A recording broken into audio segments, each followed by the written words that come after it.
Saviez-vous que le quinoa contient plus de protéines que le blé ou le maïs? Et ce n'est pas tout, il est également riche en fer, en manganèse et en cuivre, des nutriments essentiels au maintien d'une bonne santé. Il est utilisé comme une céréale, mais il ne fait pas partie de la famille des grains. Le quinoa est considéré comme une pseudo-céréale, faisant partie de la même famille que le sarrasin, les épinards et les betteraves. Mais au fait, savez-vous à quoi servent ces nutriments?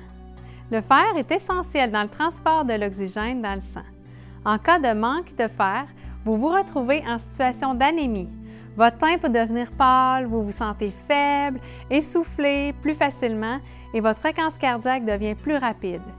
Il sert également à la fabrication de nouvelles cellules et d'hormones, de neurotransmetteurs qui sont les messagers dans l'influx nerveux. Le fer est un minéral très important. Il faut tout faire pour ne pas manquer de fer.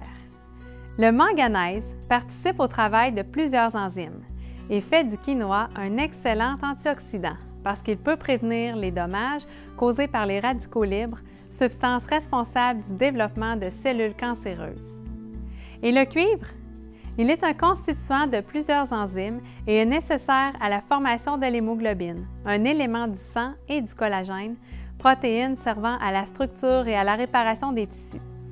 Je pourrais continuer la liste parce que le quinoa contient aussi une bonne quantité de phosphore, de magnésium, de zinc, de calcium et de vitamine B2. Une demi-tasse de quinoa cuit contient seulement 75 calories, mais 2,6 g de protéines, 13,8 g de glucides, 1,2 g de lipides et 1,4 g de fibres.